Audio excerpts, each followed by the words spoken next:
Good evening, everybody. It is 6:30 p.m., Tuesday, December 5th, and I would like to welcome you all live and streaming to the Columbus City Council Committee of the Whole meeting for this evening. My goodness, I'm sorry.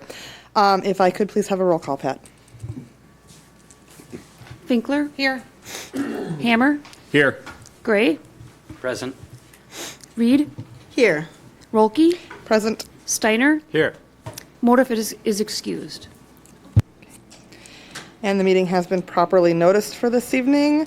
I will take a motion for approving the agenda this evening. I will make a note that we are going to be removing item number 7, presentation and discussion on sales study and nominal report for Highway 73 project. Terry Weil from TVA LLC will be at the 12:19 meeting instead. Alder Finkler moves to approve the agenda with the removal of number 7. Gray seconds. Okay, I have a motion from Alder Finkler and a second from Alder Gray. Any discussion? All those in favor? Aye. Any opposed? Next item on the agenda is citizen comments. Did we have anybody sign up for citizen comments this evening? Okay. Anybody who wanted to speak who was unable to sign up before they got here? Okay, seeing none. Included in your packet this evening, you will find reports from the minutes for the library board on 10/17, the police and fire commission from 8/23, tourism from 10/2, and the utility commission from 10/19. Next on the agenda will be a presentation and discussion of financing options. We've got Edward Maxwell from Rupert Milky tonight.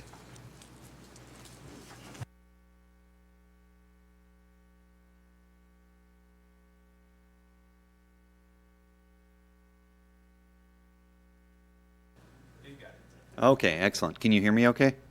Okay, fantastic. Well, thanks so much for having me here. My name is Ed Maxwell. I work with Rupert and Milky. I'm an economic consultant, so I focus on paying for the things that municipalities and public utilities need. And what I'd like to do today is give you a quick overview, high-level overview of some funding options that you may want to explore. And I want to stress here, these are options. You could do none of them, you could do one of them, you could do a combination of them. They're not mutually exclusive either. As many municipalities have really felt the pinch of levy limits over the years, more and more are turning to explore different options to pay for the things that they need, and these are a few of those options. So we'll talk a little bit about stormwater utility fees, impact fees, grants, and transportation utility fees. And if at any point you have questions, just jump right in, okay? So let's start with stormwater utility fees, something that the city has explored some in the past before. But just a refresher on those, they are user-based fees, which means there's a correlation between cost and benefit. Stormwater, the expenses really come for two reasons. One is potential flooding, which is a quantity problem. And then there's also an issue of quality. When pollutants get into the water that runs off properties, the city is responsible for that water, and it needs to be cleaned. The state and the federal governments have been imposing more regulations on that water, and so the city has its share of responsibility to clean up that water. So those are the two components of stormwater management, essentially. And a stormwater utility can help you pay for that. And it does so by allocating fees based on how much impervious surface area a property has. And that just refers to all the surfaces that don't soak up rainwater. So a big parking lot, for instance, won't soak up much rainwater. That water will run off the property and often into the rest of the community and go into the waters of the state. Can create flooding issues and also carries with it pollutants from all the particulates on the surface of that parking lot, for instance. And so stormwater utility can be created to pay for your O&M, your operating and maintenance expenses, and also the capital projects related to stormwater. Think your culverts, your stormwater retention ponds, all of that infrastructure needed to deal with stormwater runoff. It can pay for those things. It's also a user-based system in that people can earn credits. So if they're doing something to mitigate stormwater runoff off their property, they can get a reduction in their fee as a result of that. Because of our state statutes, if you were going to enact stormwater utility fees and you didn't want a corresponding decrease in your levy, you need to pass a referendum in order to accomplish that. So that's a process from the high level in stormwater utility fees. My colleague Jason Letha recently finished a comprehensive stormwater management plan that went over the major costs that you need to address in order to bring your stormwater infrastructure sort of up to speed. If you were interested in further exploring stormwater utility fees, I think it would be helpful for the public to connect the dots between those costs and what people would pay in terms of their fees. And so a way to do that would be a study, to put that together and then roll it out to the public, have a couple sessions for them to be able to ask questions and really delve into the details to understand what is it they'd be asked to pay for through that process. We recently went through that process with the village of Menominee Falls, who had never charged stormwater utility fees before. So we had several public information sessions and had strong voices, both opposed and in favor of it. But when it came time for the public hearing, there were only a couple of people who showed up and spoke in support of it because they understood the case that had been made for it. So I think education is a huge component, and also understanding connection between cost and what are you paying for. So stormwater utility fees in a nutshell. Something a little bit different is impact fees. Impact fees, these are one-time charges just for development or redevelopment. And the idea here is that growth pays for growth. It's charges specifically to development to pay for the infrastructure to serve that development. The state statutes lay out what the requirements are for charging impact fees, but the idea here is that existing taxpayers shouldn't have to foot the entire bill for new development, and that's why their impact fees were created. And it can pay for capital expenses in a variety of areas, including stormwater, water utility, infrastructure, sewer, parks, libraries, transportation, which primarily means roads, police, and fire as well. So those are the specific areas that can be funded. You could do impact fees for one of those areas or multiple of those areas. And it could be something, let's say you see a lot of growth and development and you need to expand your water treatment facility. Impact fees could help you pay for that, for instance. They do come with quite a few restrictions per the state statutes. For instance, they can't pay for operations and maintenance expenses at all. They can't pay for vehicles either. They can't pay for any capital expenses to serve the existing population's needs either. So you have to go through a rigorous study, a public needs assessment essentially to show this is how the costs are going to be allocated and the portion that goes to new development. One thing I want to stress is that they sometimes won't pay for an entire project, so you might have to come up with funds from another source to pay for the rest of the project. That being said, it does lower the burden on existing taxpayers if you set up impact fees. I also want to note that you can't charge them retroactively, so they have to be set up beforehand and start charging them before you do the projects. Any questions on those? Okay. Grants is next, which lots of people love because they associate it with free money. And it's money you don't have to pay back, which is great. But there are some costs involved, and I want to point out a few of those.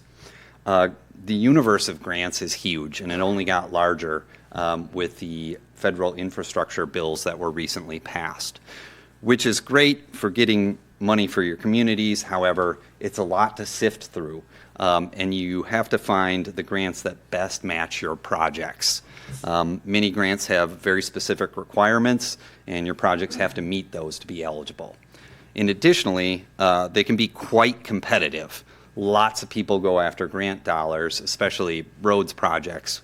The money that came from the bipartisan infrastructure law that was distributed through the DOT, that was gone in a few weeks. I mean, the need really dwarfs what's available.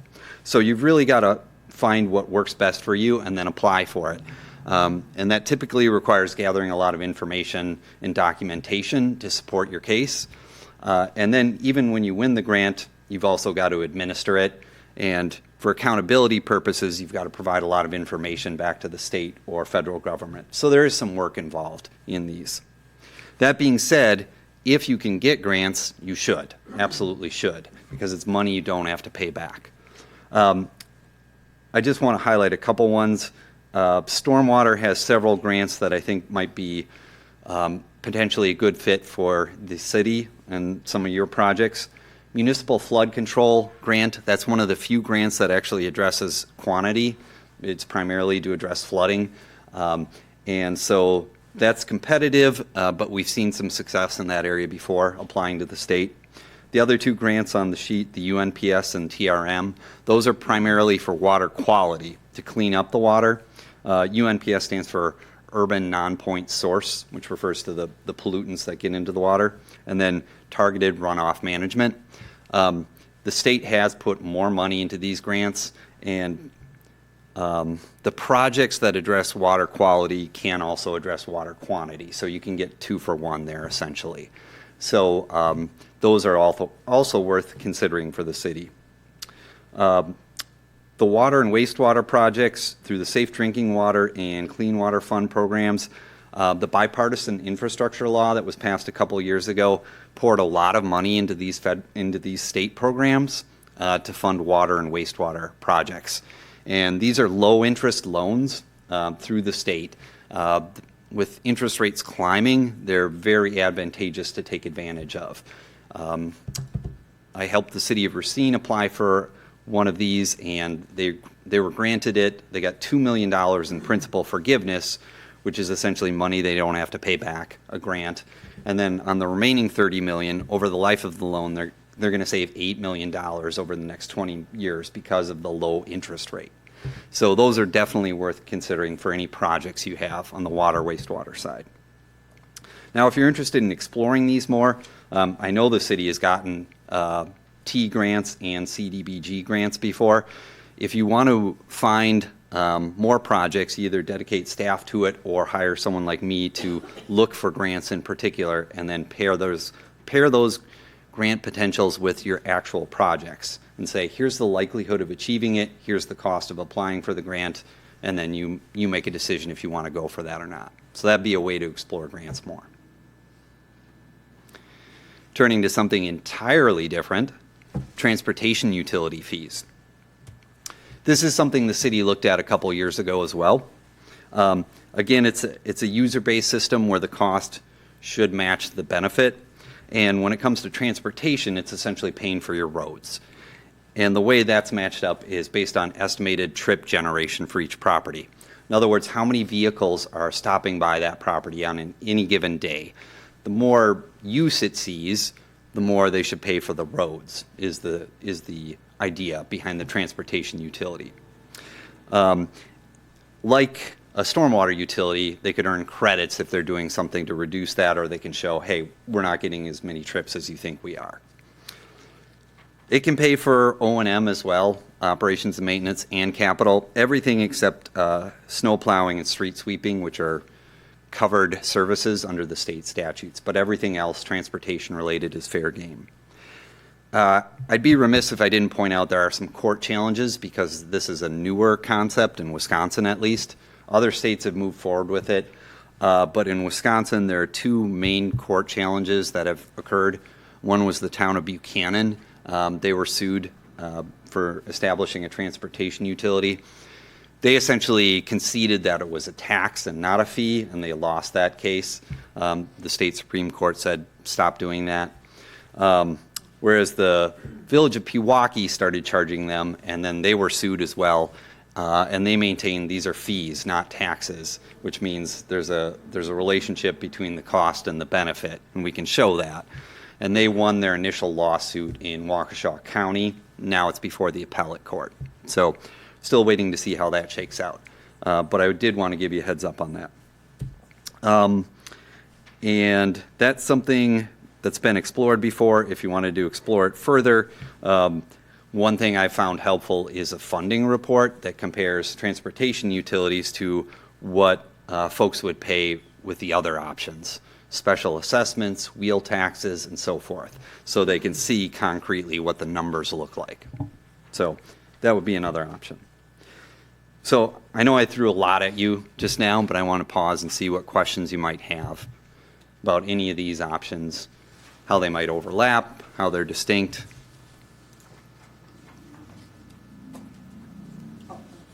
Alder Gray. So my primary question would be, like, with grants, what would be a ballpark number of, like, say, hiring someone like yourself to research and hopefully get us grants for stormwater? Like, what kind of costs are involved in an average grant? Yeah, that's a good question. They vary considerably, but if you wanted us to be on the lookout for grants, you could hire us on retainer for like a year, and then that's maybe $3,000 to $4,000 for that. And then specific grant applications, we'd recommend some. And then like UNPS, that has been $4,000 or $5,000 for the actual application. We'd give you a breakdown of what we thought your odds were too going into it, so you could decide, does that make sense or is it worth it or not? Some of the other grants are a little bit more involved, like an application for the Safe Drinking Water Loan Program, that might be more like $10,000. It just depends on the particular grant, but I'd let you know that beforehand, before you would move ahead with whatever grant was in question. Right. And so, for instance, like the safe drinking water being more involved would likely have a higher cost to apply for, things of that nature. Does it have a higher potential payout as well, or? Yeah, so I wouldn't recommend it for a smaller size project. So if it's a larger project, let's say $300,000-$400,000 or more, then I would just provide a calculation to show, here's what you would pay if you had a revenue bond versus here's what you would pay with a safe drinking water bond. And you can see the difference in cost and savings. Okay. Yeah. And the potential, like how much we could potentially get or expect to maybe get, things like Yeah. that. That makes sense. I mean, that's most of my questions for that. I personally think perhaps hiring someone on as for like your company on with a retainer to look for things might be a good idea for us to discuss. But prior to doing something like that as a retainer, would there be a large cost for you to just initially look what's currently available and what would be good things for us to apply for, so that we could just, like, say there's 2 or 3 grants that we could apply for right now that we don't really need a year-long retainer for, perhaps?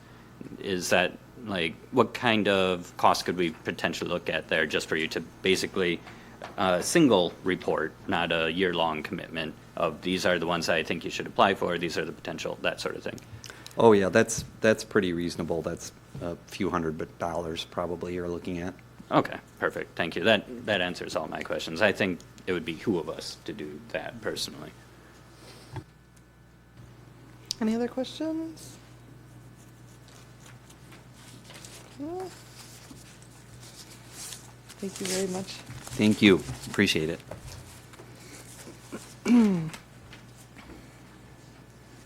Okay. So then moving on, the next item on the agenda is to discuss the request for proposal for 1400 Park Avenue. And Lisa?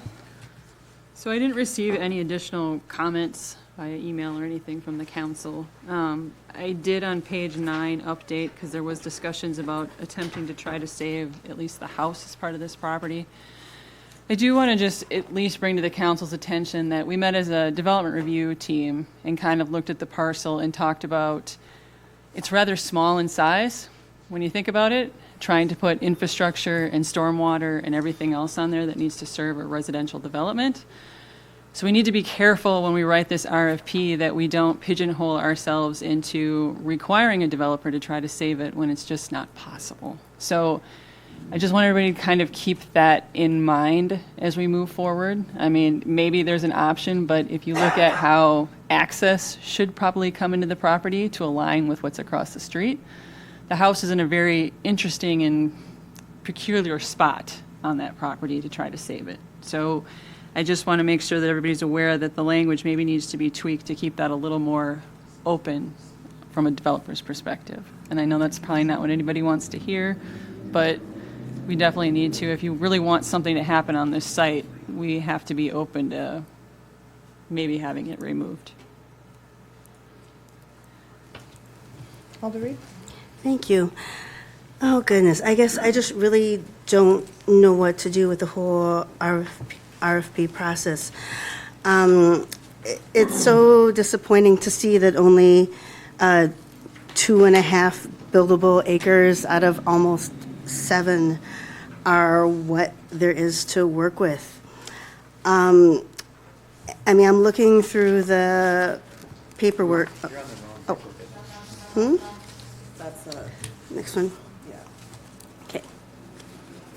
Let me see.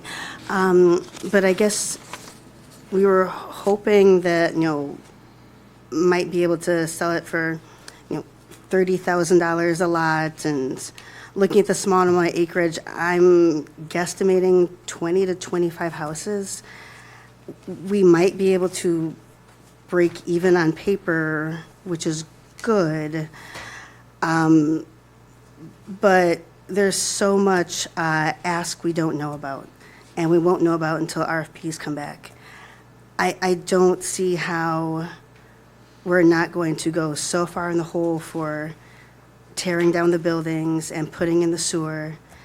It's just not the benefit that I think we're hoping for the taxpaying citizens. Mayor Hammer? This is, you're putting it out for developers to look at, and the developers are the ones that are going to be having the burden of the cost of doing things. And there are, tearing down the buildings and such, there are outfits in there that do come in and remove old barn buildings and such, and they make good money off of what they salvage and what they make out of the material that they do salvage. But the numbers for trying to keep the house just don't work. The object is to, again, get as much as you can out of this piece of property, and that would be working with and seeking out developers that will come in and do the work.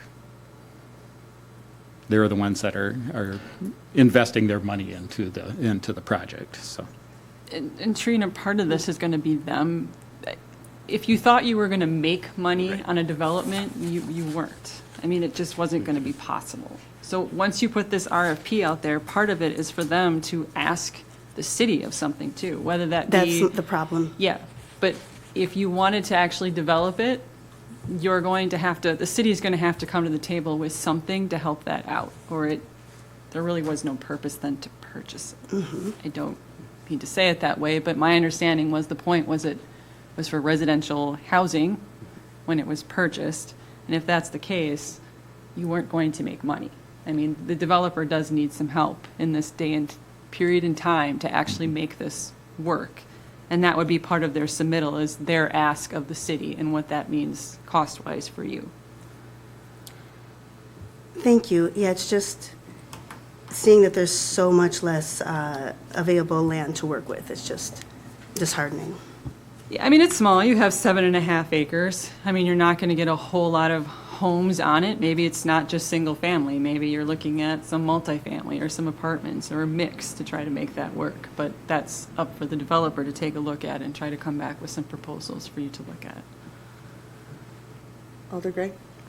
Yeah, much along the lines of what Administrator Wilson was saying, like, this wasn't ever meant to be a money-making scheme for our city. Like, we didn't purchase this to try and turn a quick profit or a dollar. The intention was to develop the land and to gain more residential property in the city that we desperately need. It was an investment in our city, not a scheme to make money. That was never what this was about. I mean, I'm saddened to, like, it is reality that the house is probably not in a good location to save.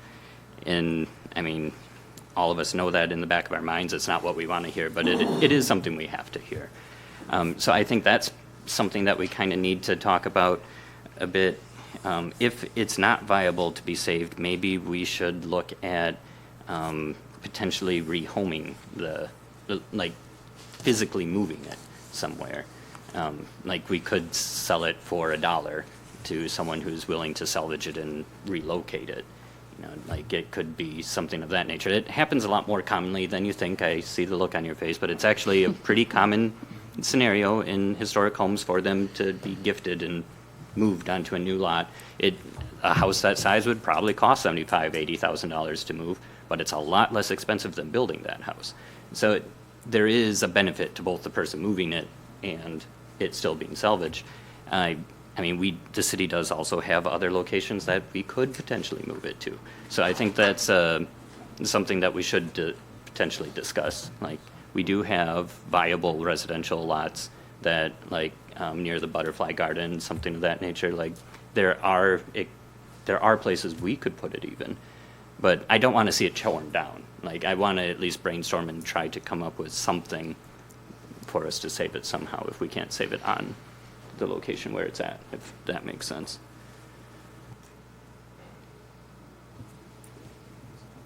I actually was thinking that same thing myself. There was a house, I think, near the library annex or across the street from there that got moved to the edge of town a dozen or so years ago. Yeah. Yeah, the house right next door to me was purchased for $1 and dropped on the lot. Alder Finkler? I just want to make a comment for future. This is nothing about this in particular because I think this RFP is great. I just hope that we think about this a little bit better in the future because we wasted a lot of our time and energy going through the whole process on the Dingy property, and then a bunch of conversations were made, oh, but we'll try to keep the house. I just want us to try to just be a little bit more transparent and a little bit more realistic on things from the beginning because I think it was just frustrating for me, I'm not going to speak for anybody else, and also taxpayers in the city to see that much time, energy wasted on something that is not promised per se, but used as, a consolation prize. Oh, but we'll keep the house. And now, I'm hearing we knew all along it wasn't realistic to keep the house. So I just want us to just be cognizant of that in the future and just try to do better. Any other thoughts, comments, questions? I have one last thing. So is the timeline similar to the last one we put out, or is the timeline extended? Because I remember there being a lot of comments from people about how it was rushed through and how developers didn't get enough time to respond, which is why we only had one proposal come in. I want to make sure that we do not set ourselves up again to waste some more time and that we give that time that was asked on the previous one to make sure developers have enough time to respond to it. Well, we built in, if it would go out right away tomorrow, we built in a little over a month. And then they have the opportunity to ask for clarifying questions by the 15th so that we can make sure that they're on the right path the best we possibly can. So a month is normally what I've had. You can make it longer if you wanted to, if you want to give people additional time. There's no set rule on what you have to put out there for a timeline. So it's entirely up to you guys. What was the last one? Was that a month too? 3 weeks? 3 weeks? I'm trying to remember because I heard from multiple folks on council that that's why we only got one response, is because there was not enough time. And this is going over the holiday time too. So I want to make sure that if that was a feedback and it was a concern, we want to address that for this one. I believe it was a month last time. So I would suggest, with being the holidays in there and majority of the council seemed, and I'm not speaking for anybody else, and just from what I remember, so please speak up if you disagree. I heard many times about it not being enough. I would tend to agree that at this time of year, it might be in our benefit to give 6 or 8 weeks instead of a month, but I guess other thoughts, are we, Alder Gray? I also wouldn't be opposed to not starting it immediately. I don't think it's the best timing. And kind of like what Mayor Hammer was alluding to, like the barns and things, there are companies that would love to take down the barns and dismantle things. Like, it might be better to explore some of those options and to like explore potentially moving the house and things like that prior to the RFP. If, I don't know, that's just it's a thought. Alder Steiner? I would have to agree with Alder Gray that it's probably best to hold off presenting the RFP right now and look at options at clearing the actual property in the most, holistic and economic way we can. It'll be a bit more appealing to whatever developer comes in there, that they don't have to deal with it or think that they have to deal with it one way or the other. And that wouldn't be part of a negotiation. And if we can do it at a relatively low cost, it'll be beneficial for all parties to get a better option of developers looking at the property. I think I would tend to agree with that. I know that would make me happy to explore options to salvage the house and relocate it or something with it to keep it. Is that something that others are agreeable to, holding off on the RFP for a while to explore the options for what we can do with the house and the outbuildings? I mean, that's the situation we're at, so we might as well. Mayor Hammer? Well, so what are we looking at for a date? I mean, we should give ourselves somewhat of a timeline. Alder Gray? I do agree with that. We should have a timeline of what we're looking at. I think we should probably list the house and like get it listed in as many sources as possible for $1 and, explain that it needs to be relocated at the purchaser's expense within X amount of time. And we should, we should explore those things, and those things we should also have a fair amount of time for some of that to happen prior to the RFP, but we should justify a timeline of when we want to have that happen, or, explore how long we want to explore those options before we go to RFP. In my mind, I'm thinking at least 45 days to 2 months, we should have that attempt to try to, move the house and things of that nature before. And if that happens in 2 weeks, then awesome, let's talk about moving the RFP up. But I think we should give ourselves some time to try that first. Thank you. Alder Finkler? I guess for me, it depends on how the current season in Wisconsin is right now and those timelines. So I'm not sure how many of those companies are going to be willing to trudge through 3 feet of snow to dismantle a barn or clear off a roof with a bunch of snow. Like, I don't know that. I'm not in that field. And then also, I don't know what kind of additional cost it would be for somebody to move a house in those types of conditions either, or just in the winter in general. Maybe it's easier because the ground's frozen. I don't know. But it's definitely something that needs to be, I think, looked into further on how long it'll take. And then it's brought back to us on whether or not we want to hold off on the RFP and get that done first. I'm wondering if there's any way we can get even just like ballpark estimates on that process for our next cow, maybe? I mean, I'm not sure, like, just ballpark, like, can this be done in winter? There's companies that move houses, they know about, they can throw ballparks out there. Thank you. Alder Reed? Thank you. I guess I'm leaning towards doing the RFP as is. If it needs to go out again later, that's fine. Just to see what the different companies are willing to work with. Maybe they can work around it. We have no idea.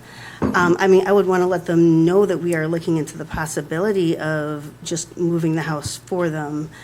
But I guess I don't feel the need for us to take action without seeing what the layout is like. Alder Steiner? I think we should really hold off on the RFP. I'm looking at either late January, early February, because you want to get in front of people before their season starts and then start to actually get busy. As far as moving the house, we can put it up for listing right away and have a timeline which they can do it, which nothing's going to happen to that property in the next 6 months. So they have until April, maybe May at the latest, and then the ground should be thawed, it should be cleared enough, everything should be good, and they don't have to sit there and, say, we have to have this done right now and dig through frozen tundra. And so we have time frames that we can set and limits that we can set on all these projects so they get done and they're off our books and off our heads rather rapidly. So for me, doing the RFP, starting it around like end of January, beginning of February is where I'm sitting at. Thank you. Mayor Hammer? Oh, I'm sorry. Alder Gray? I mean, I completely agree with Alder Steiner. I think that would be a much more ideal time to start the RFP process. I think we would get maximum eyes on it, and it gives us time for this. And like Alder Steiner mentioned, just because we have the house up for moving doesn't mean it has to be moved in that time. If we have someone that's already agreed to have it moved, then that can be part of the RFP, that the house will be removed by X date. Or, like, we already know it's going to happen, so it takes out a variable when we're looking for developers. So, I mean, I think that's a logical and a good timeline, and that gives, that is about 2 months of us trying and getting this going, and that does start going into the spring market for developers. Alder Finkler? It seems like our last decision was try to save the house and try to incorporate into the RFP, and now we're getting rid of the house and not even going to include it in the RFP and do that before we put out the RFP. So I just want to make sure that change in direction. I don't know if we need a majority decision on that. Like, I'm not sure how that works because we're changing again our plan for approaching this property. And the other thing is, I agree with Trina that it does put us kind of in an interesting situation to already already make moves on the property without even hearing back from any developers on what they want to do, because it may give us some leverage, or it may be appealing to them to sell the barnwood themselves. I don't know. You know what I mean? I just feel like we're putting the cart before the horse, and we may be potentially not allowing certain responses by already planning this out ourselves. It's just thoughts. Alder Reed? Yeah, I mean, I just hate to sell the house for $1 when it might be worth $300,000 or $400,000. We have no idea. And I don't understand plan A of giving it away without getting any feedback whatsoever. I mean, I'm fine if that's what we wind up doing as plan B, but I'm super uncomfortable with just going ahead and making all these assumptions. Mayor Hammer? So page 9, it says the city would like to see the existing home incorporated into the site design if possible. Again, just meeting with the development team, which was Jason Letha, Paul, Lisa, and myself, and Michelle from the utilities. It comes down to a numbers game, and it's. Yeah, be great, and if a developer could make it work, that would be great. But your 7.5 acres comes down to you remove some of that for your roadway, and you remove some of that. I think it's an acre of the house, the land that the house is on itself, or roughly about that. So you're taking that amount of property away from development. That would make it feasible for a developer.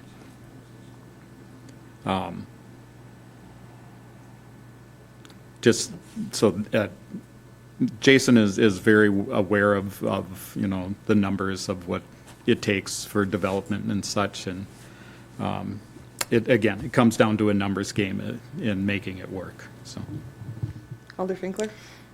If that's the case, I'm with Trina on, there needs to be a little bit more research done into the house, and just jumping straight to we're gonna give it away for $1 might not be a smart decision for us, especially because we are going to have to already fork over a lot of money to develop this property, and we're not gonna see any benefit from it for like 20, 30 years. So we have to be smart from the get-go on funds related to this property.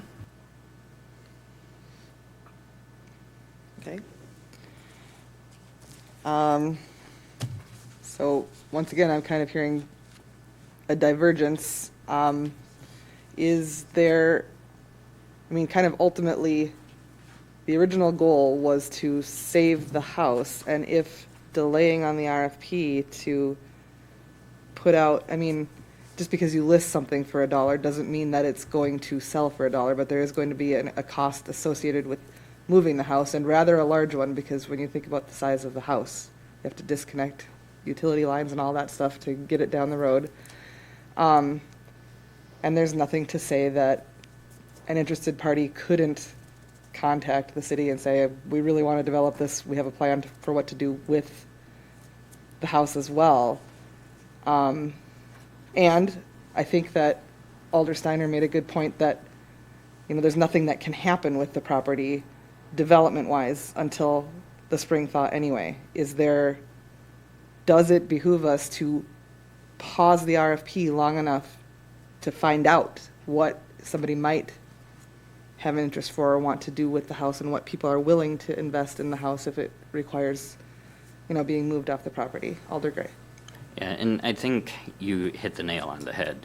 Like, I wasn't saying giving away the house or asking for it to be moved was one of, it is one of several ways that the issue could be resolved in us not demolishing the house. Listing it and offering it for such a thing doesn't mean we have to accept this individual person because they intend to move it to Waterloo. You know, like, maybe we want it to stay in Columbus. Maybe we want it to be, like, there's a lot of things we don't have to say yes. It's more of, you know, if we do this, then we can see what kind of interest we have. Maybe it's something that can be done. And then when the RFP comes along, we can have in there, you know, this person is willing to move it by X date. Or maybe the developer wants to keep it. Like, there are a lot of ways to go about it. It was just one idea because I don't want to see it torn down. Like, just one idea to ensure it not being torn down was really the only driving force there. Alder Reed. Thank you. So I agree with Adam in parts that January would probably be the best time to put the RFP out. It would just make much more sense. But I wouldn't want to do anything in the meantime. Any major decisions on moving, tearing down, anything, that's just when I think it would be best to put the RFP out and then get them back and see what the different companies are thinking. And once we have that information, then we could put out feelers and see if our only option is giving the house away for $1. Mayor Hammer. If you, looking at the map that's on here, I mean, it's very feasible. A developer could come in and they could look at this and say, hey, you know what, with the setback and all that, we can move this house to the south. And it's feasible that they could move it that little bit to make it work in order to get whatever they need out of that. That's why, you know, the RFP process is, the developer would come in and say, yeah, that, we can make that work, or, you know, no, we can't make it work, so. But that, just looking at that, that could be an option for them if they would see the feasibility that they could make that work. Thank you. That's all I was saying, is that I don't want us to take a major financial risk trying to make improvements that might not be wanted. I want to wait and find out what the interest out there is first. That's all. Thank you. Alder Steiner. I think it might be prudent to actually have a list of ideas and things that we can do to the property. Maybe the house can stay on the lots, but just moved, like Mayor Hammer stated, that we can just move it to a different section and be part of the community right there. But knowing how much that's going to cost either us or a developer or whatever the case is and how we're going to do it is probably more prudent than just putting it out there right away. Find out what kind of expense there is in moving the house, even just a short distance, to keep it in the community, to keep the history of it within the community itself is probably going to be the hardest part to put it out there for anyone who wants it. So maybe looking at these options before we make a decision on it is the best way to go. But with everything else, it's still holding off on the RFP until we have those options in front of us is probably the best way to go about it as well. Alder Finkler?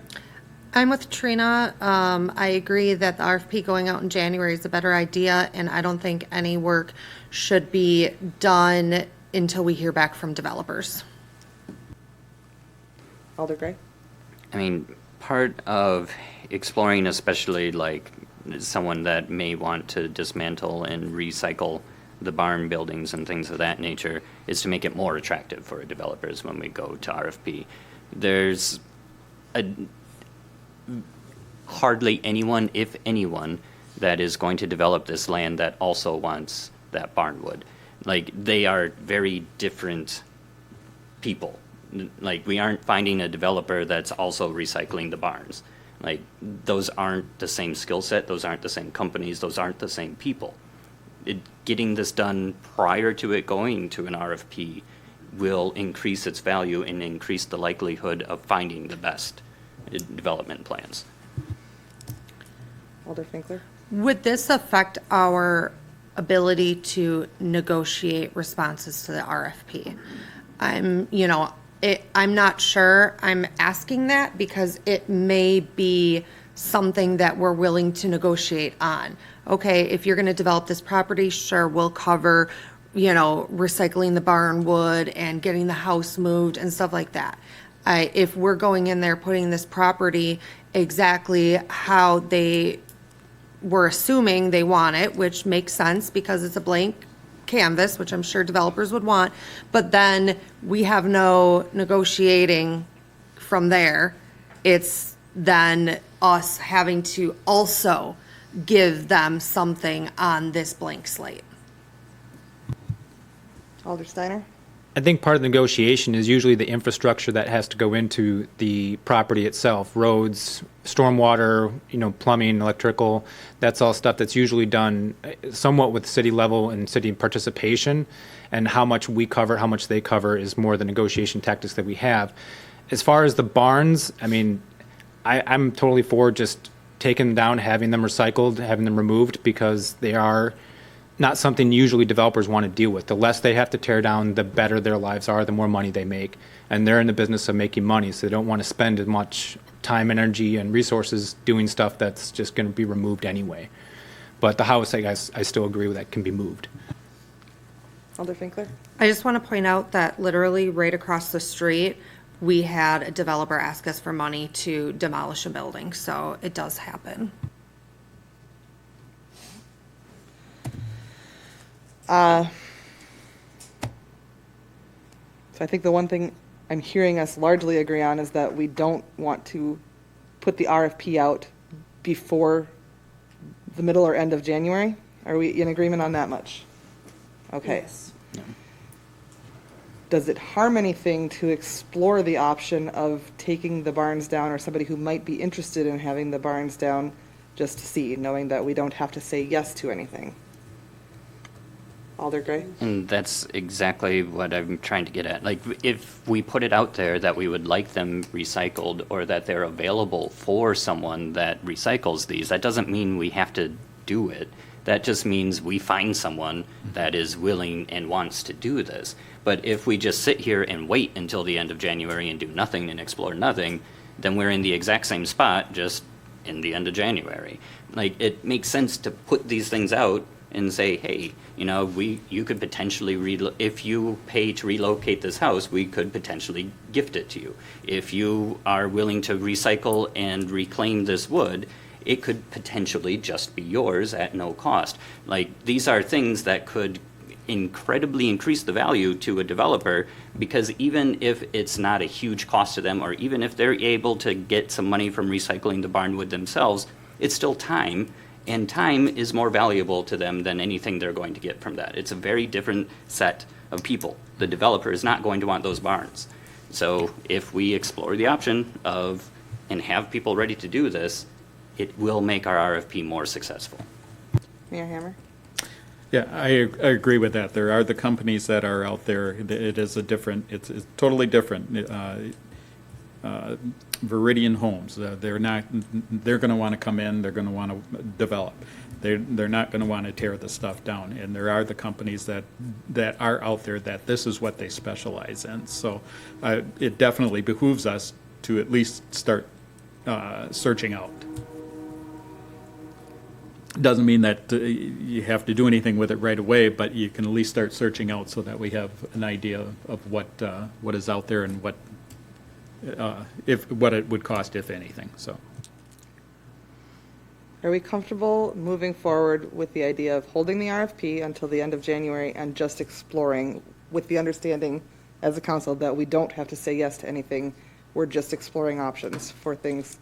I don't want to start down a rabbit hole of a whole nother conversation, but it did kind of pop into my mind thinking about the composition of those barns and another issue that we've been circling around with the council in the last several months, that another building that is our responsibility, the scout cabin in the park, could use some restoration and work. If there's something there that somebody could claim 95% of for themselves but help out the scouts, that's a possibility too. I mean, there's a lot of possibilities out there. I don't know. We'll only know that if we put it out. Right.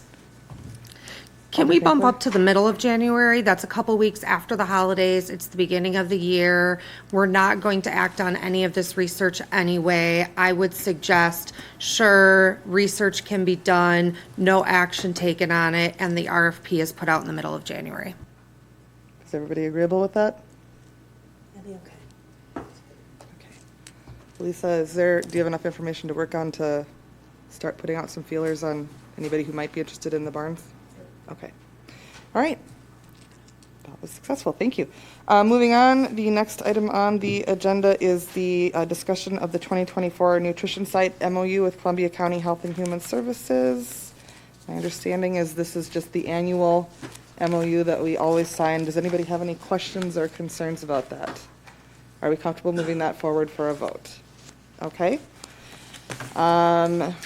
Next item on the agenda is to discuss the winter parking ordinance, and I think, do we have Phil Kashub here to talk about? Okay.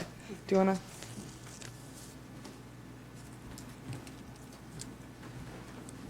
to? I'm Phil Kashub. I work for the City of Columbus Department of Public Works. I guess the issue here is that we're going to be talking about removing the wordage from the city parking ordinance that has to do with the signs that are displayed around town. So we're just asking that the wording for the signage that was, I think, was started last year before the snow season, that gets taken off so that we don't have to change these signs. In your packets, you should have a list of bullet points talking about the signs, that they are 7 feet from the bottom, 9 feet tall, including the lights. If you've read those bullet points ahead of time, or you know what they're talking about, I can explain further, where the signs are 7 feet at the bottom, 9 feet tall at the top.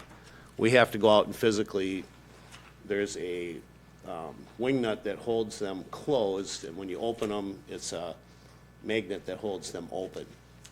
And these are to be displayed when a snow emergency is declared.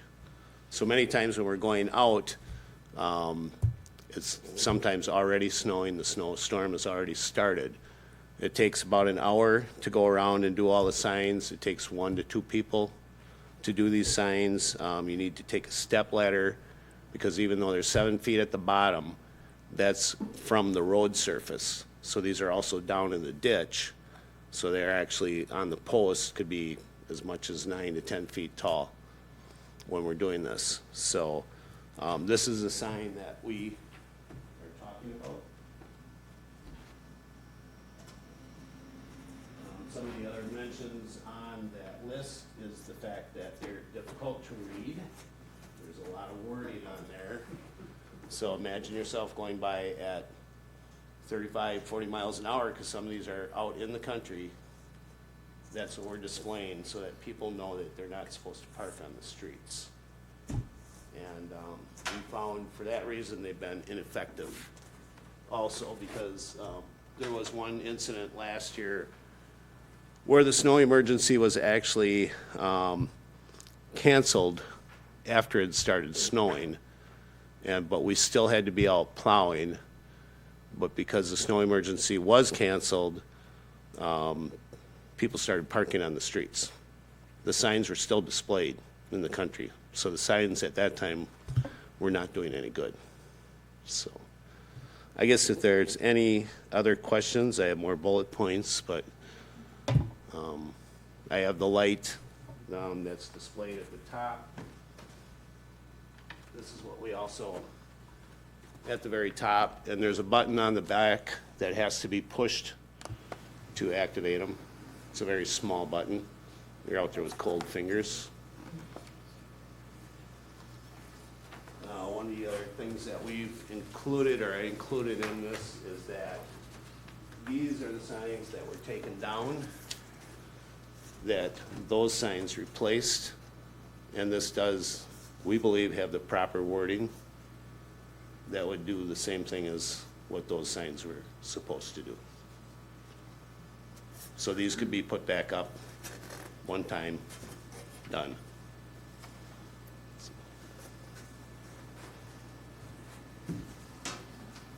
Any questions? Alder Gray. So, I mean, I agree. I think those signs probably cause as much issue as they helped. I'm not gonna even walk around in circles on that one.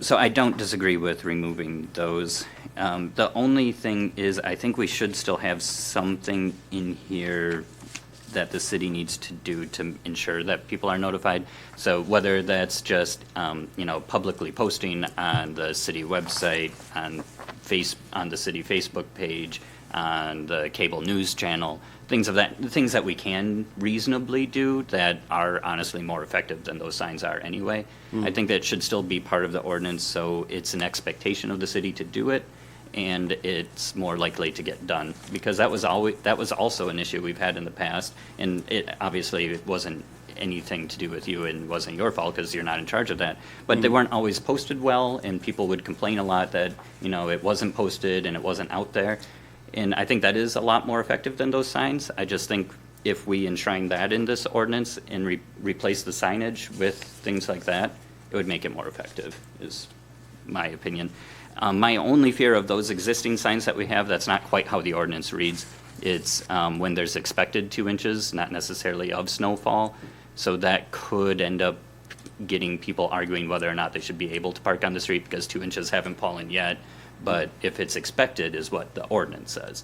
So if they should already be off the street, but those signs would lead them to believe that they could still be on the street in some cases, is my only fear. Okay. Alder Reed. Oh, thank you.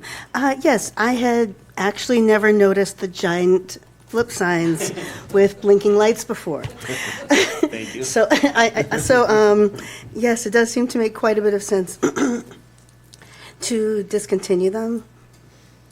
So, you have the main new signs, and then would we still have the signs in the parking lots that list like the even and odd? Yeah, there days? is still signage throughout the city of the ordinance, I believe, that is, stated that you can't park on the streets. There are some of those signs in parking lots that ask for odd even parking yet at this point. So those are still displayed. So, And then once we go over the new extended dates, I think we were thinking of extending it through April. That's in the next part. But would that be on the sign also, or the signs are going to be as is? I think the signs that are displayed outside of town, actually, if they're worded correctly, don't need a date on them. It is, whether the snow is expected or has fallen. I don't think a date is really, I think it's more the odd even parking is where you have the dates on those. So on those, it's get 2 inches, please get off the street. I don't care if it's in 4th of July. But we might not go out and plow because we really never. Thank you. And then just to point out, also included in that ordinance update would be a clarification that the Water Street lot is not the lot behind what is formerly the VFW, or even back further than that, Jodio's, but the lot behind 158 South Ludington Street. Any further questions or concerns about updating the ordinance? No? Okay. Are we comfortable moving this forward to the regular meeting for a vote? Okay, thank you. I go ahead, still think Alderman. we should add in something of the city actually notifying constituents online in the ordinance personally.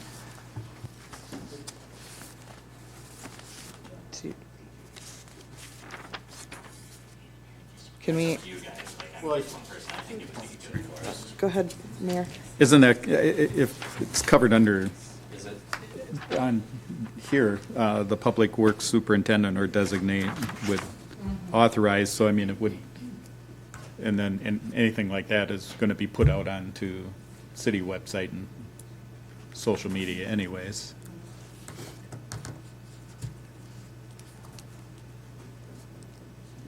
It just doesn't say that it is. That was my problem, and it isn't done, or historically hasn't been done every time.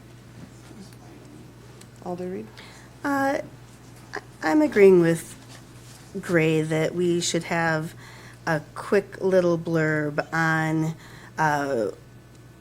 will update notifications on electronic media. That's probably, keep it more vague like that. Yeah. We're all good with add that after Public Works Superintendent or designee, and then we'll update appropriate social media outlets? It could go in. Or- A or Just F, electronic whichever. media. Okay, electronic media, oh, Real okay. general. Electronic media. Yeah, it could be an A or F, whichever section makes more sense to you guys. Either. Oh, What do you think, Lisa? We're, I think I would put it in F, put it in F. okay, where you already referred to the city website and other social media. great. Oh, sure. Are we comfortable moving that forward then for a vote with the addition of updating as a snow emergency is declared in section F? Okay. With that, I will take a motion to adjourn. So moved. Okay.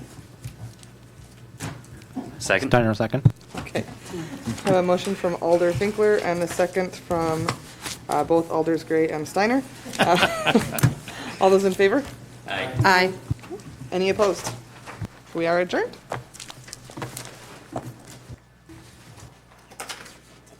Does anybody need a break before we move in?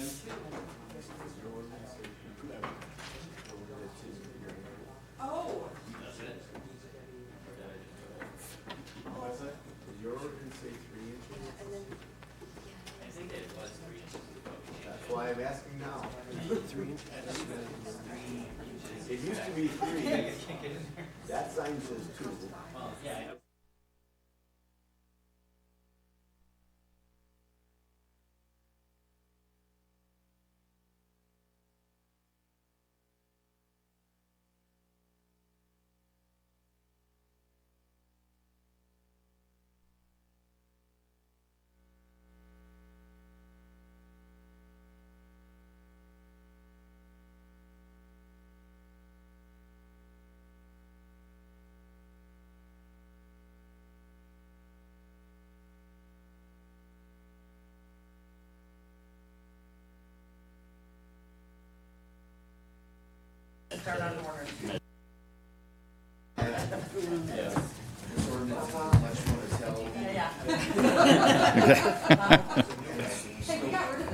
Snowmobiles are close to. You've had to do that for a while. Okay, are we ready to move into the regular meeting? Okay. Okay, good evening, everybody, and welcome to the City of Columbus regular council meeting of December 5th of Tuesday.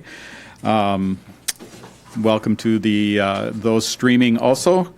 And could we have a roll call, please? Finkler, Here. Hammer, Here. Gray, Present? Reed, Here. Rolke, Present. Steiner, Here. and Motive is excused. And if you would join me in the pledge. I pledge allegiance to the flag of the United States of America and to the republic for which it stands, one nation, under God, indivisible, with liberty and justice for all. Okay, we have had notice of open meeting, and I would look for a motion to approve tonight's agenda with the removal of item number 1, which will be taken care of in a future meeting. Alder Gray moves to approve the agenda with the removal of item number 1 under new business. Alder Rolke will second. Okay, I have a motion by Alder Gray and a second by Alder Rolke. Any further discussion on this item? Hearing none, all in favor? Aye. Opposed? Carries. Then, is there any correspondence or communications? Anybody that wishes to speak? Okay, then we will move on to the consent agenda, which is the Council and Committee of the Whole minutes of 11:21 and 11:28. And then approve the mayoral appointments to the Senior Citizens Advisory Board, the CDA, Tourism and Beautification.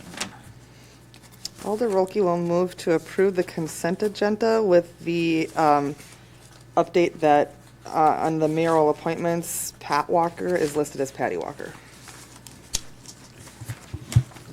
Alder Finkler will second. Okay, I have a motion by Alder Rolke and a second by Alder Finkler to approve tonight's consent agenda. Any further discussion on that?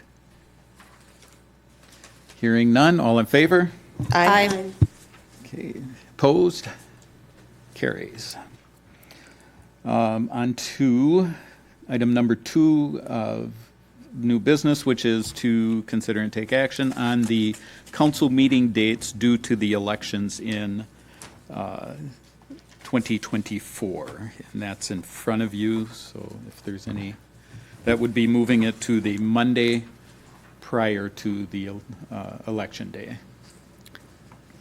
Alder Finkler moves to move the council meetings on February 20th, April 2nd, and November 5th in 2024 to the Monday before to allow the clerk to attend both the meeting and the election.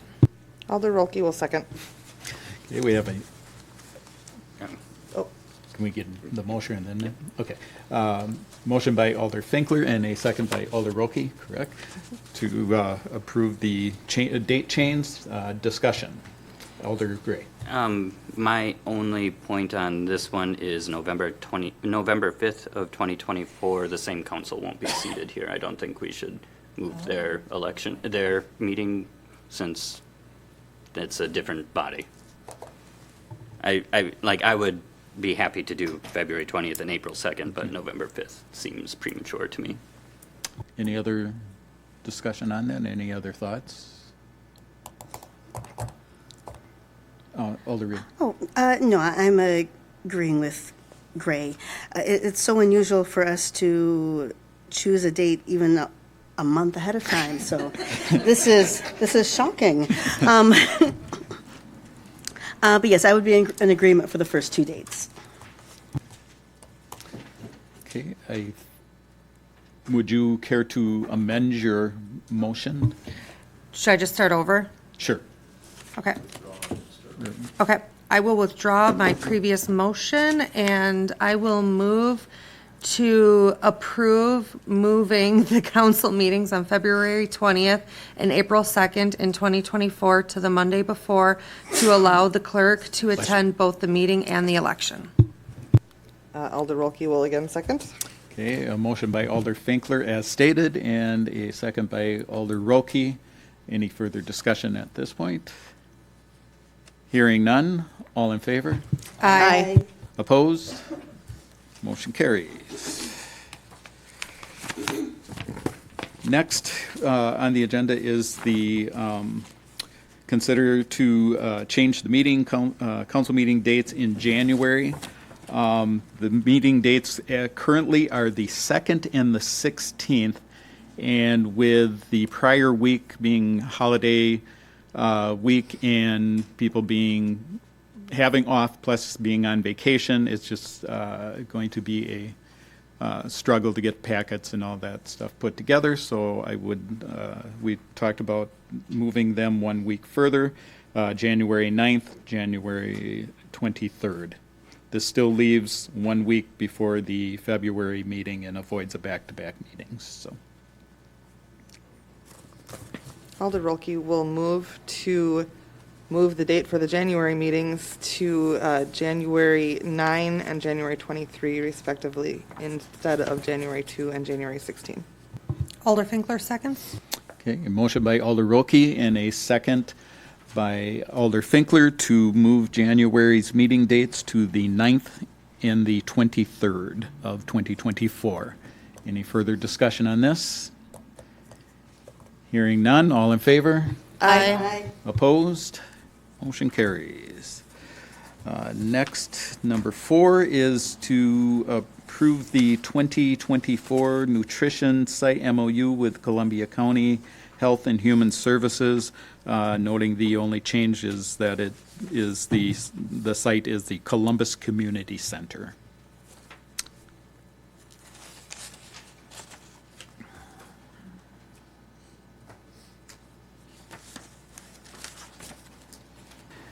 Alder Gray moves to approve the MOU with the Columbia County Health and Human Services for the nutrition site of 2024. Reed will second. Okay, a motion by Alder Gray and a second by Alder Reed to approve the 2024 nutrition site MOU with Columbia County. Any further discussion on this item? Hearing none, all in favor? Aye. Opposed? Motion carries. Next on at item number 5 is to approve the public safety clerk job description. Lisa, anything further to report on that? No. Alder Finkler moves to approve the updated job description for public safety clerk. Gray will second. Okay, a motion by Alder Finkler and a second by Alder Gray to approve the public safety clerk job description. Any further discussion on this? Hearing none, all in favor? Aye. Opposed? Motion carries. Next is to ratify the utility director job description as was presented at last meeting. Alder Finkler moves to approve the utility director's job description. Alder Rolke will second. Okay, I have a motion by Alder Finkler and a second by Alder Rolke to ratify the utility director's job description. Any further discussion on this item? Hearing none, all in favor? Aye. Opposed? Carries. Next on the agenda, item number 7, is to approve the bank account name change for the wastewater treatment plant. Again, so it would go from Columbus Sewer Utility Connection Fees to Columbus Sewer Utility Savings. Alder Finkler moves to approve the bank account title change. Do I have to actually, name it? No, okay. Steiner can second. Okay, a motion by Alder Finkler and a second by Alder Steiner to approve the name change for the wastewater treatment plant bank account. Any further discussion on this item? Hearing none, all in favor? Aye. Opposed? Motion carries. I'm just getting myself caught up here. All right, next on the agenda, item number 8 is to consider and take action on the request for proposal for 1400 Park Avenue. At the COW, we discussed putting that out at the middle of January, which January 15th would be the specific date, if that's all right with everybody. So would look for a, What's the meeting prior to? January 9th. Yeah. January 9th is the meeting? Yeah. Okay. Alder Gray moves to table the RFP for 1400 Park Avenue until January 9th. Steiner can second. okay, motion by Alder Gray and a second by Alder Steiner to table the 1400 Park Avenue RFP to the meeting of January 9th for approval. Any discussion on this item? It should be postponed, not tabled, and then also, that's all.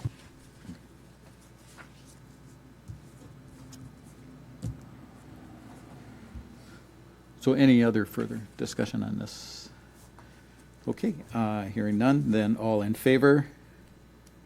Aye. Opposed? Nay.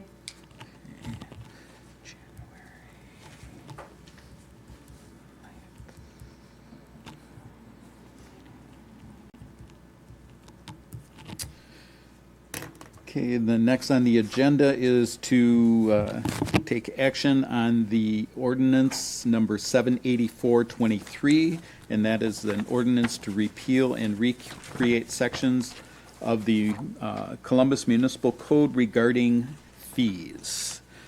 So I would look at a motion to suspend the rules for ordinance 784-23. Alder Rolke will move to suspend the rules for ordinance 784-23. Steiner can second. Okay, I have a motion by Alder Rolke and a second by Alder Steiner to suspend the rules for ordinance 784-23. Any discussion?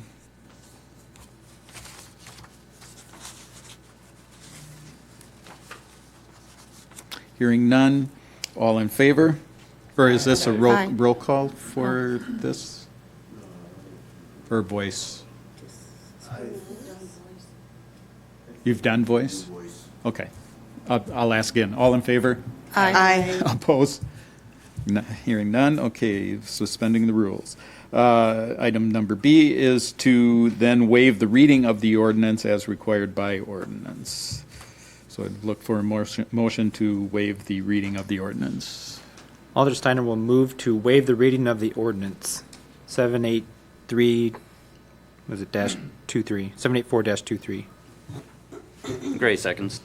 Okay, a motion by Alder Steiner and a second by Alder Gray to waive the reading of the ordinance as required by ordinance. Any discussion on this? Hearing none, all in favor? Aye. Okay, and opposed? Carries. Okay, now consider and take action to adopt ordinance 784-23. Alder Rolke will move to adopt ordinance 784-23. Steiner can second.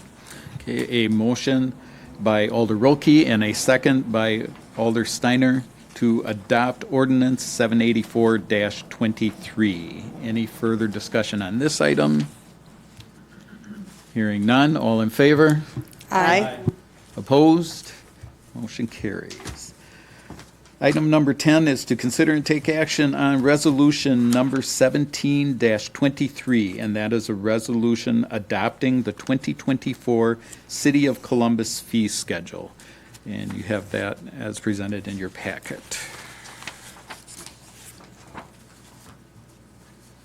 It does include too the $50 for the, okay, just wanted to make sure. ask you to clarify that.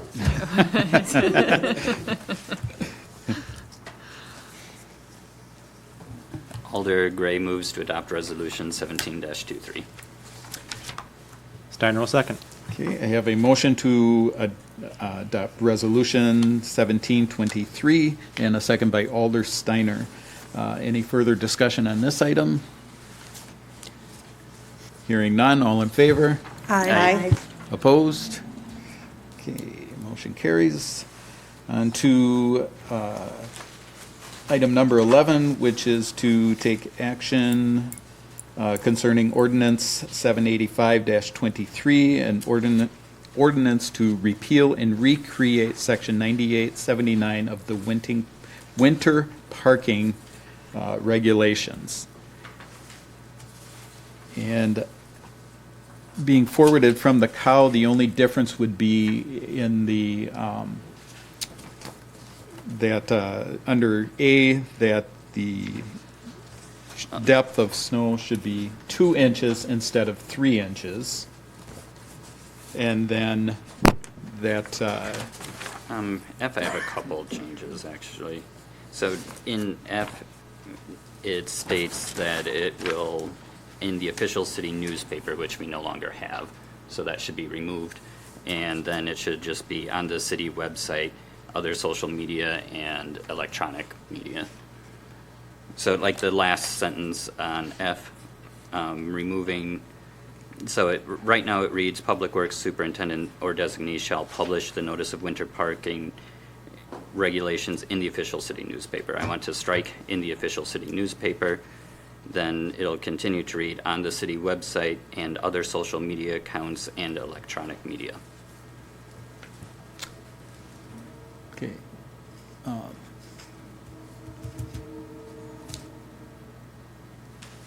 Is that fine with everybody? I'm sorry, as we're going forward? Okay. Alder Gray moves to approve ordinance 785-23 with. We gotta suspend the rules. Oh, sorry. No, I'm that's skipping fine, ahead. yeah. Trying to get this going. Well, I need to hit a good point there, too, so, all right. So, he made, Oh, sure. I'll move to suspend the rules. oh, okay, I thought you did that.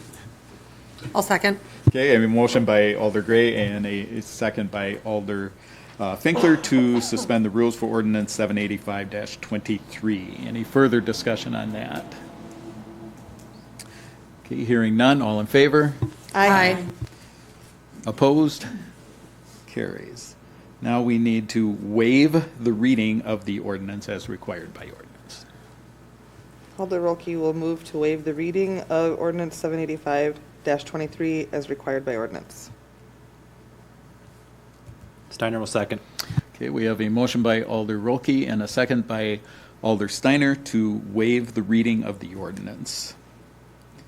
Any further discussion on this? Hearing none. All in favor? Aye.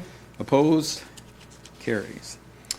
Now, considering to approve the, to adopt ordinance 785-23 with the noted changes.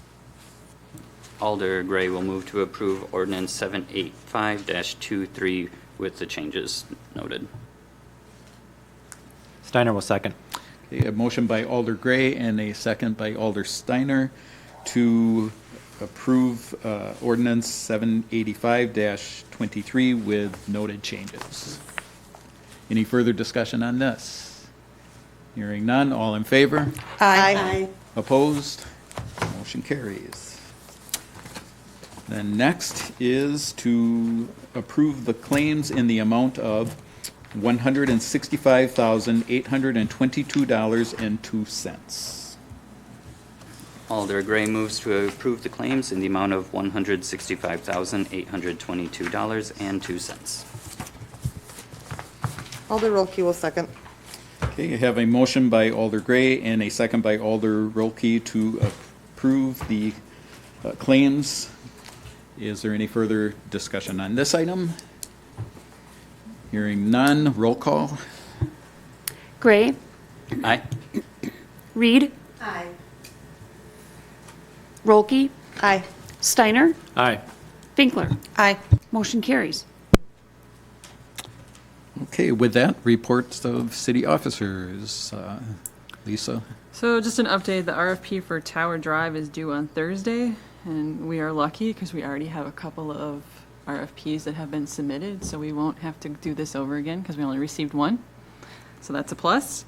We held some community and economic development director interviews, and we actually made an offer and have a verbal acceptance today, so hopefully that person will be starting in January. After the last meeting, we talked about the other two RFPs for the vacant land and wanting to kind of move forward with the public safety building or separate police fire. So kind of looking over that, I worked with Dennis and Scott to kind of pull an RFP together to do more of a land feasibility study and a space needs study, kind of commingled into one. So that's kind of ready to go. It does identify those two parcels as something that we would expect them to look at as part of this process, as well as the existing sites to make sure that they can't be expanded upon where they currently are. I think we're going to find out they can't be, but it's still kind of part of that exercise. So hoping to get that kind of out the door and started. And then we did post the superintendent position, and my understanding is we are getting applications in. So hopefully that's a positive note as well. But Fantastic. Okay, thank you. So former Mayor Kelly Crombie and I would like to thank the city staff and the volunteers who helped out with the CPKC holiday train. Amazing night, considering it was a Monday night. I was really impressed with the size of the crowd there. The performance was very good. People were very good and very respectful throughout the evening, so it was wonderful to see. And then I just have something. Columbus Utilities put out a news alert that there are door-to-door solar vendors in Columbus, and the utility encourages you not to share banking or account information and to contact the Columbus Utilities before signing any documents. In the past, customers have questioned whether utility partners with specific vendors. They do not partner with, nor do they endorse any vendors. The truth is that we work with all the solar vendors on proper and safe interconnections to the electrical distribution system. We have no requirements to install a solar system or work with a particular vendor.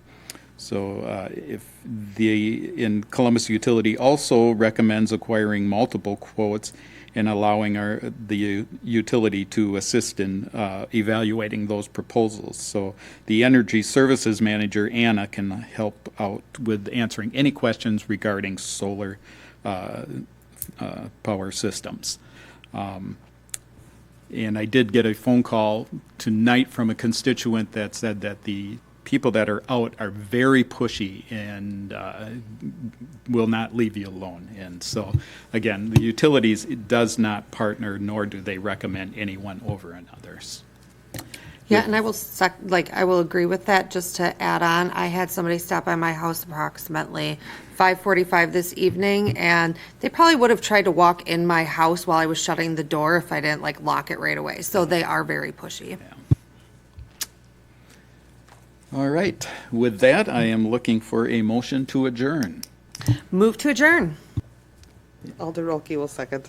We have a motion by Alder Finkler and a second by Alder Rolke to adjourn. Is there any further discussion on this? Hearing none. All in favor? Aye. We are adjourned.